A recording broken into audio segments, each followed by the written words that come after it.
Sales Lead Dog Podcast, hosted by CRM technology and sales process expert Christopher Smith, talking with sales leaders that have separated themselves from the rest of the pack. Listen to find out how the best of the best achieve success with their team and CRM technology. And remember, unless you are the lead dog, the view never changes. Welcome to Sales Lead Dog. Today we have joining us a thought leader, Angel Ribo. Angel, welcome to Sales Lead Dog. Thank you. Thank you very much for allowing me to be here with you and for your, and to your audience, obviously, that they will be patiently listening to us today. That's great. So Angel, tell us about yourself and what you do these days. Absolutely. So basically what I do is both corporate CEOs and established entrepreneurs, they hire me to bridge the gap globally for expansion and exposure. So that means basically that they help them accelerate the growth of their businesses through international expansion strategies. The reason why I do that is because I originally was born in Barcelona in Spain. I started an international career because I learned English and French and then Portuguese. And then, I decided to go international and fast forward, I had, helped more than, 1,500 companies and their C-level executives making certain, purchasing decisions. And also then, I was working literally in more than 30 countries doing that. So, eventually for almost 5 years ago, I decided to go from the corporate world to have my own business. And that's how I ended up doing what I do. Besides that, actually, something that played a key role for me to do that was that I decided also to start my own charity. It's called Wisdom for Kids. And we help underprivileged kids in Latin America become entrepreneurs using their local resources. I'm very strong on LinkedIn, so you will find me on LinkedIn over there. I'm an influencer there and very active, always sharing both personal and professional stories. And many of them are sales-related stories. So I'm so excited to be here, Chris. Thank you. Yeah, no, we're excited to have you. And I love what you're doing as an entrepreneur. Anything that facilitates entrepreneurs, especially I love it with kids. That's awesome. Thank you. Yeah. So tell us about your I'm going to start with your switch to being an entrepreneur. That's a big shift to make. What was that like for you? Yes, it was obviously when you look back, right? You know that you made so many mistakes, and you would, if you were given another chance, you would definitely do it completely different. You know that feeling? Yeah. Oh yeah. I'm sure you do, right? Yeah, totally. But also I believe that, regardless of where you stand, like from a spiritual or religious perspective, I think that we are only given the battles that we can really fight and succeed on. Yep. Okay, so that wasn't an exception. So there's always something that happens that keeps you afloat, always, no matter what, Yep. Yep. So I decided to leave corporate America after what? Almost like 17, 18 years, starting in Europe and then being here. Yeah. In the US. I'm right now north of Dallas in Texas. And it was, in the beginning, to be honest, the first thing I can tell you I remember is that I really wasn't sure of what I wanted to do. I wasn't sure. I had so many paths, right? Right. Before leaving the corporate world, I had attended several entrepreneurs, online marketeers kind of conferences. Yep. In order to explore several, avenues, how to become a consultant, how to become a coach, how to launch products online, how to be a good online marketeer. And on top of that, also, I would say that I never really reflected on everything that I had done before. Right. So I was full of doubts with a lot of different possibilities in front of me. And it took to me a while to say, okay, so this is what I'm going to do, and I'm going to do it this way. I'm going to go down that path only. Yep. So that's what I remember. But, definitely, probably the same as you. If I can learn anybody not to make the same mistakes, yep. There I go. Oh, yeah. So what was that like transitioning where you're selling for other people? Now you're selling for yourself. Yeah. So number one is making sure that the imposter syndrome was not affecting me, right? I remember that it wasn't until I literally sat down. And when I was telling you before that I had done business in 33, 34 countries, until that very moment, and that was months and months and months after I had started my own entrepreneurial career, I sat down and I started to write down, okay, so how many companies have I helped in my life? And I tried to cut and paste different spreadsheets from different, places I had worked and done business with, and companies and industries. I put them all together. And then I said, okay, how many countries? Those different companies, where are they based? So I started to make a list of different countries. Okay, and then how did I help them? So I helped them do this, this, this, this, and this. When I took stock of that, experience, it was then when I realized, okay, so I might have something to offer. Yeah. I might have something to sell to the others. So actually, I made the decision. I made the decision of, I'm going to be extremely active on LinkedIn. Okay, so that was my first decision. So I haven't really used networking online before.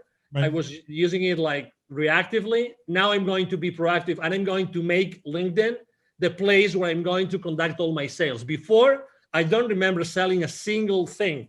Nothing since the 90s, where I don't remember when LinkedIn was founded, but until 2016, when I decided to set up my own company. Yep. So that was the first thing. So I started to see, okay, so I'm going to do this. How do I create an audience? And then I started to learn how to do business on LinkedIn, how to reach out to people. I made so many mistakes. I mean, crazy things. Crazy things. It really, obviously there were people blocking me, and you name it. Trying to reach out the wrong way, and trying to be artificial, trying not to be me, to be honest, because I was in this. If I had to describe it, in some sort of quicksand, that you know what you do, but you really don't, and then you one step forward and two steps backwards, all the time. And then obviously after starting like doing some marketing, and then having the conversations, right? And how am I going to prepare my own proposals, and what are my own proposals going to look like? And I have to say, probably one of the mistakes I made was also that I didn't reach out to the people that could have supported me, people that I could have partnered up with. Oh, what a big mistake, Right. Definitely. That was a big mistake. But, I'm alive. I still have a family. I still have a home. I still have a couple of cars. I still go on holiday and I vacation from time to time. So it's not that bad, Chris. Oh, yeah. Yeah. I think a lot of people are afraid to make that jump, but it's like anything else in life where you're making a big change like that you have to be all in. You have to be committed to it, and you have to be committed to success, which, for being a sales leader, for our listeners, they might not want to be an entrepreneur, but hey, that's like, hey, maybe I want to make that transition into sales leadership, or maybe I want to go for that position at another firm that might be a much bigger role than I have today. What should they take from the lessons you've learned to motivate them to make that leap? Well, number one, whatever the route is that they pick is good. Okay, it's okay. So because we tend to be so hard on ourselves, oh my God. Okay, so whatever the decision you take is going to be the right one for you. Okay, so that's number one. Number two, if you decide to make that leap, that change, then I would say, just as you said, there's a mantra I use with all my clients all the time, which is take imperfect action now. Take imperfect action now. That's my favorite one. Yep. So I would say, there's no perfect path to where you want to go. Right. But the reality is that the sooner you make certain mistakes, the sooner you're going to get there. Oh, yeah. Yeah. So there's in the startup world, there's this concept called the minimum viable product. Yes. Okay. So any startup, when they're going to launch something, they say, okay, so what's the minimum value in the form of a service or a product I'm going to put together so that the market is going to react positively and they will start acquiring my services or my product, right? So this is so much more simple than what you think. You just have to reach out to the people that you already know, or the potential business partners, and go to them and say, hey, I just started. I just got out, the corporate world. I want to do this. Would you be willing just to have a coffee, over coffee conversation and tell me that makes sense? And if you would be willing to tell me your feedback about this, it's as simple as that. In a week, you can have 5, 10 conversations like that, Yep. and already know what makes sense and what doesn't make sense, and start having those conversations with potential clients. Again, I was talking about making mistakes on LinkedIn and sending the wrong messages. If you genuinely, even if it's people that you don't know, if you genuinely reach out to people and ask them for help, Yep. I mean, don't explain them your life, okay? Just, I need your help because I just left the corporate world and I would like to, proof test something that I want to change, to launch to the market. I tell you, maybe it's not going to be a 50%, but there's going to be a 10%, 20% of people that are going to say yes. And they will be able to meet, they will be willing to meet over coffee with you to discuss that. Yep. Yep. I mean, and the ones that have been there, the ones like you and me that we have been there, oh my God, do we want to help other people not to make the same mistakes? Oh yeah. Of course. Yeah. Of It's course so we want. important. Exactly. Yeah. Exactly. So, I think that's the most important thing. And again, you don't have to wait. I remember that one of my excuses was, we look for so many excuses. As soon as I left the corporate world, my company held me and put me, they gave me a very nice package and everything. Yep. And they gave me an outplacement company to work with, right? To find another job. Right. I remember being the only one. I mean, very high level executives on the same meeting, blah, blah, blah. I was the only one in the entire room that wanted to be an entrepreneur. Right. The only one, every single meeting. So I would have a meeting, 1 or 2 meetings per week with them, with other executives looking for a position. Yep. I was the only one that wanted to be an entrepreneur. The rest wanted to have another job, another gig, or another company, which is good. Again, it's good. It's perfect. And again, there's nothing wrong. But the sooner you start going down that path, yes, the better for you. Yes. Because you need reinforcement, and you need reinforcement, and you need to learn lessons. Nobody will learn their lessons. You need to be yourself in front of the reality that you're going to be, acting on. And the new reality is you before other companies that want or might want what you are going to offer to them. Yeah. And I liked your advice to work your network, seek out help, ask for help from people in your network to say, hey, I'm thinking about making this transition, be it, maybe it's a new job, maybe it's not to be an entrepreneur, but there's still a lot of people that have done the same thing already that, that are say, hey, whatever you do, don't do this. I did that. And it was a dismal failure, try this instead. It's you can't buy that kind of help. Exactly. And also something else that I didn't mention, but something that would have helped me a lot is probably to ask for help, even to pay someone to coach me in that process. Yes. There's coaches out there. There's people that have done this. There's people that help you get from a position at the corporate towards becoming a successful entrepreneur. There's people doing that. Oh my God, I wish I had taken the decision. I had made the decision of having someone hire someone to do that for me. Yeah. Honestly, the only resource which is scarce in our lives is time. That's the only one. It's time. We will always get money and anything else, but time goes by. So start asking for help. Hire someone that can help you bridge that gap. Bridge that gap to the first dollar, to the first purchase order. Have someone help you get there. And maybe the only piece of advice of who to hire. There's literally thousands of coaches out there that can help you do that, but look for someone that's made a lot of mistakes. Yeah, that's great. So when you're working with your clients, is there a common struggle or pain point that they have that hold them back from success? Yes. It's definitely, they don't feel comfortable selling. They know they have a value proposition. Some of them have a solution and there's a problem that exists. Others have a solution, but maybe the problem doesn't exist or it's not big enough. But it doesn't matter. That's why we are there to talk and we're there to discuss and how to make that value proposition really viable in the market. But still, I think that that's the most important thing, to make sure that I help them do something that they're just feeling comfortable. Not everybody feels comfortable asking for the purchase order. And needless to say, not everybody knows how to go to the market, which is another thing, right? That's why I always say it's expansion and exposure. expansion and exposure. So expansion is developing business, but exposure means what are all those marketing tools, strategies, and tactics that are going to help you to get to that place, to get to these people that might hire you or buy your products. And that's what they have in common. Let me add something to this, if I may, Chris, which is obviously every time we talk right now, when I'm having this conversation with you, I'm attracting a specific kind of person, right? Yeah. I'm attracting a specific kind of entrepreneur, a specific kind of C-level executive. I don't attract everybody. And that's okay. I know what I'm saying, and I'm being me, and I know that I'm going to attract certain persona or a certain avatar, and that's okay.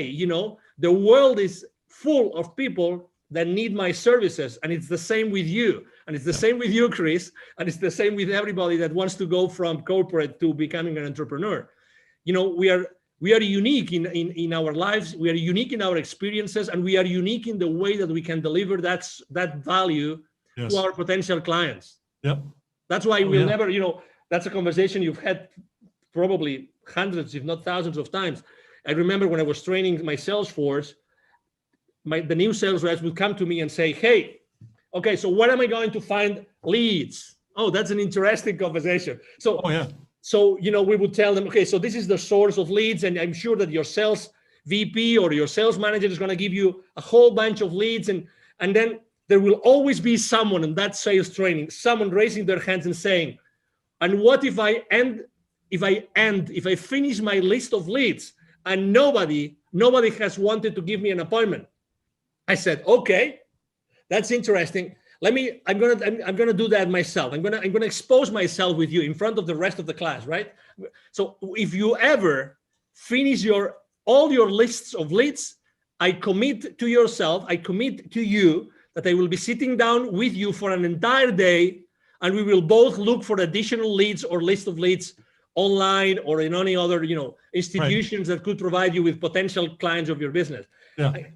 Obviously, the message I was trying to convey is it that there are not enough leads or potential clients to you, or is it that maybe the work that you're doing is not good enough? Maybe the questions that you're asking, maybe the phone calls, maybe the places where you're looking, right? The reality is, Chris, that nobody ever came back to me, since the 90s asking for lists of additional leads. Right.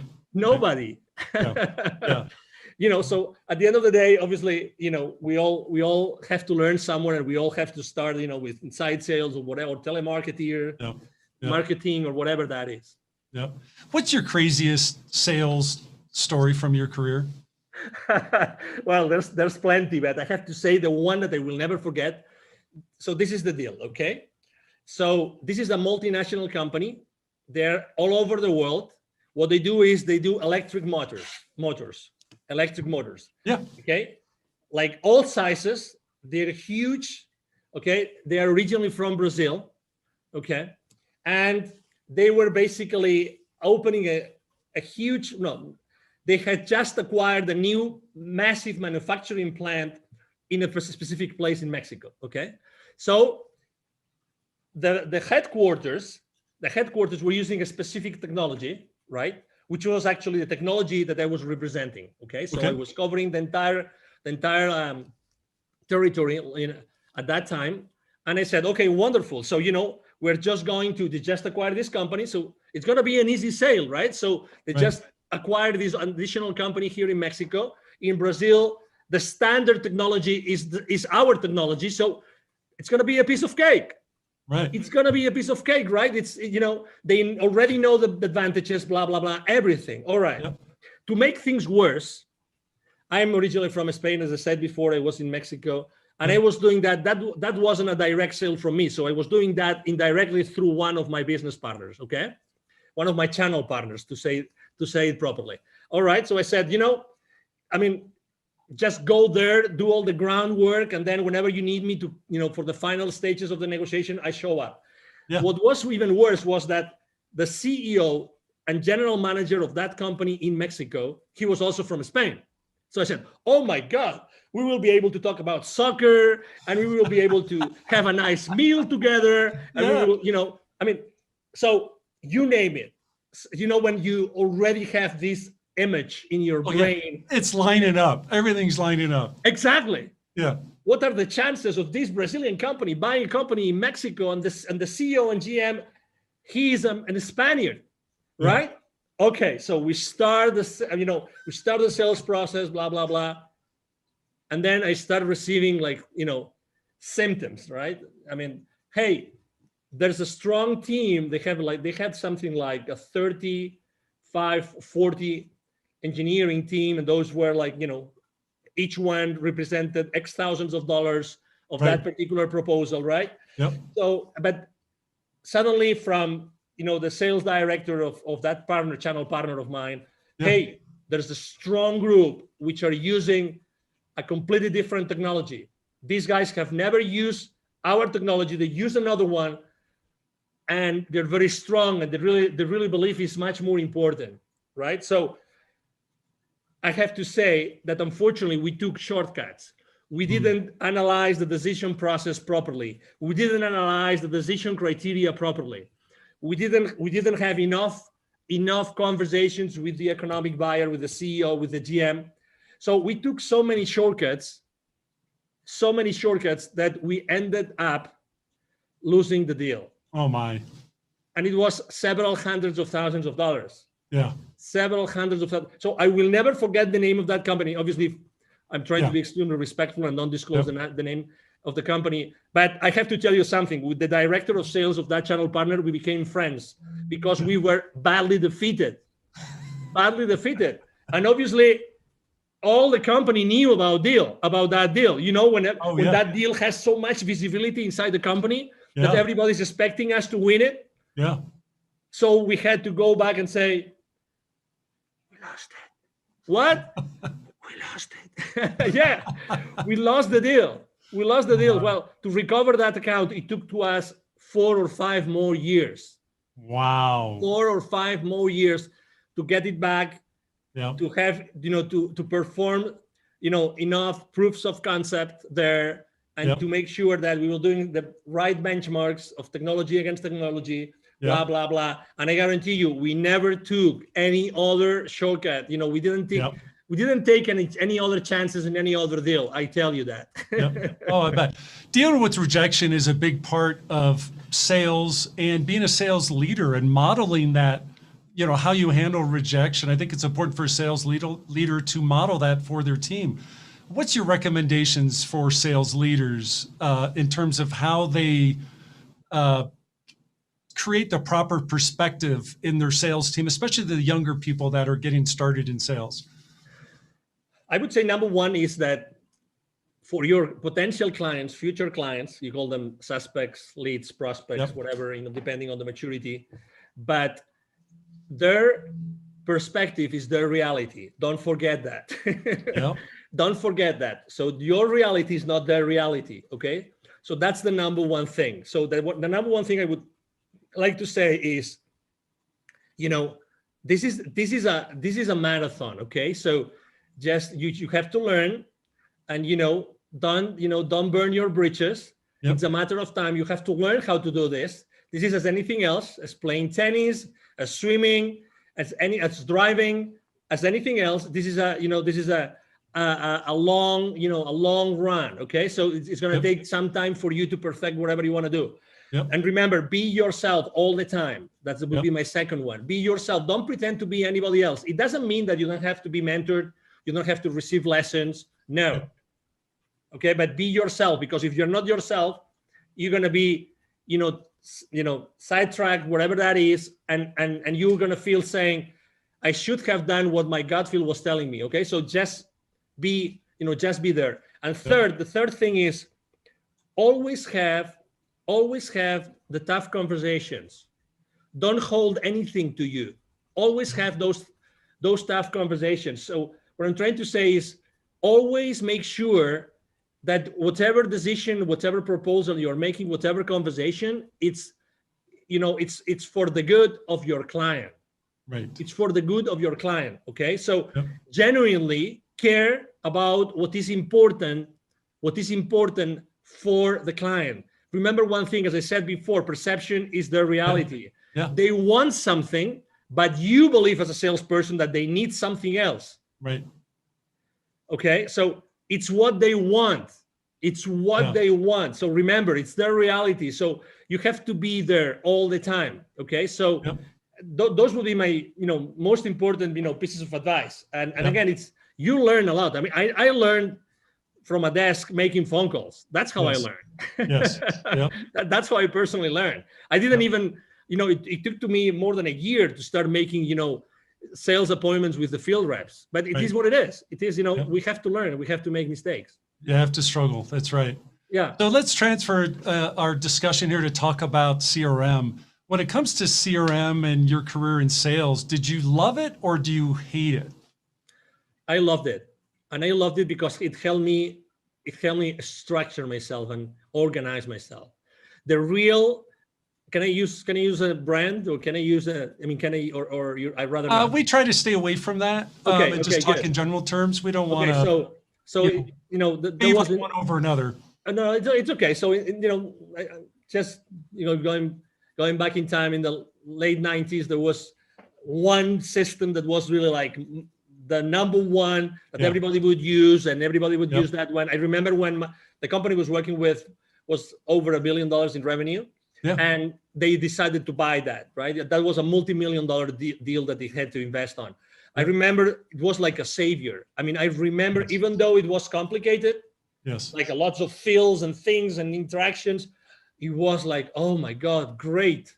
We have a way like to put all that information and to keep that information in at some place so that it's going to help me have a better possibility to follow up on those deals. Because at the end of the day, following up is everything. When every single industry says that the millions are in the follow-up, you bet. And CRMs really help you be organized. That's for me, that was, I remember my first time ever using that particular CRM. And I've always used different. After that, I use CRMs consistently. Yes, it's the peace of mind that you say. Again, a lot of people see it as a way to control, which I understand and which I agree. You need to control your sales force. You need to have some level of accountability with your sales force. I get that, but it's a help. It's something that's going to help you. It's part of your support system, and you need support systems to excel in sales. Yeah, I think it's a great tool for salespeople because everybody goes into slumps, and when that happens, the sales leader can use the information in CRM to say, hey, look, I see you're doing this here. Have you thought about maybe trying this? But if you don't have that information in CRM, how is the leader be able to coach effectively, because they have no insight as to what they've been doing or what's going on? Exactly. And, and to your point, some people don't like to be controlled. Some people feel like, I'm the top gun here. I don't need anybody to overlook what I'm doing. Right. With all due respect, we belong to an organization. That's right. The final goal of that organization is to pay back to the owners, to the investors, to pay back, to the shareholder, to give that additional value to the shareholders. They invested their money, they invested their time, they invested their wealth in making that company successful. You have a job because of them. So anything that you do, which is going against that contradicts that, I regret to say, it's not right. That's right. It's not right. The end goal of any organization is to increase shareholder value no matter what. And you as a salesperson, you have to be aware that every business decision that you make has an impact and a financial implication, has a financial implication in the company and in the profitability of the company. So you're part of that structure. I understand that you like to, sell big and close these big, massive deals and great revenue. But okay, so what are the implications of closing that deal? First, as I said before, for the client, is it going, because in the moment that you close a sale, remember, it's good for you because you get the revenue, but it's a problem in the financial statements, right? It's remember, you are a problem for your client until your client starts to recover the investment. Remember that. That's right. And it's the same for your company. So, okay, you get the revenue, but who has to fulfill that order? Your entire organization behind you has to fulfill the order. Did you take everything into consideration so that you will be able to profitably fulfill that order for your client? These are the kind of things that you have to take into consideration every time you close a sale.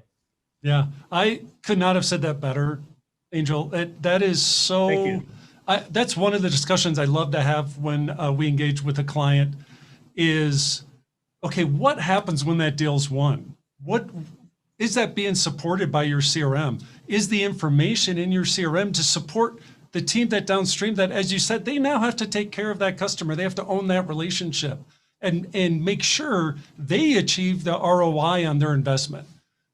So important.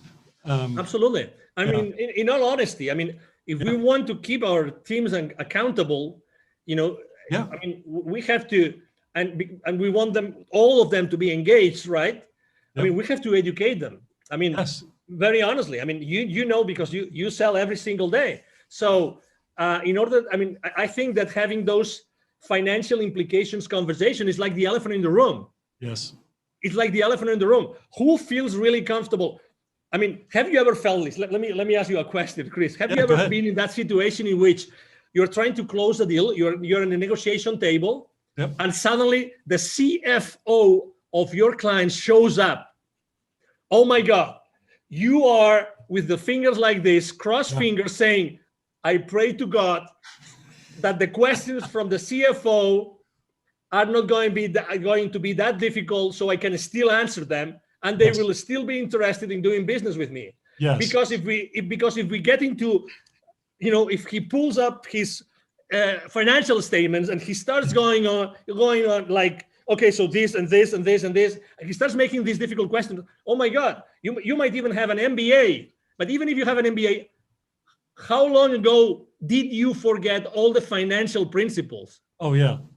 That will eventually allow you to understand what the CFO is going to say, but you still want to win the PO, right? Yep.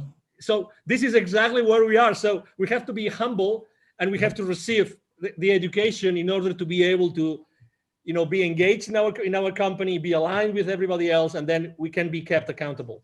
Yep. No, I love it. So Angel, we're coming up on our time here on Sales Lead Dog.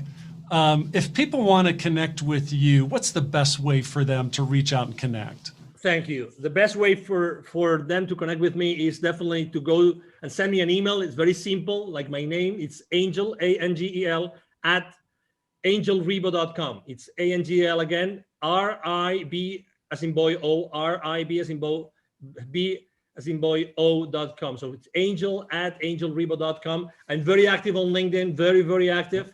So you can, reach out to me, Angel Ribo. My brand is the CEO Confidant, So you can go to LinkedIn. You will find me there easily. Yep. Either my team or myself are going to answer your questions, your emails, your messages on LinkedIn. We are very, very proactive in engaging with everybody. Yep. And it will be a pleasure, obviously, to serve you. Yeah. Well, it's been great talking with you, Angel. I'm glad we got to finally connect and talk. This has been terrific. Thank you. Thank you. Likewise. Thank you for the opportunity, Chris, obviously. And thank you, everybody. Thank you to all the audience listening to us today. Awesome. As we end this discussion on Sales Lead Dog, be sure to subscribe to catch all our episodes. On social media, follow us on LinkedIn, Facebook, and Instagram. Watch the videos on YouTube, and you can also find our episodes on our website at impellercrm.com/Sales Lead Dog. Sales Lead Dog is supported by Impeller CRM, delivering objectively better CRM for business, guaranteed.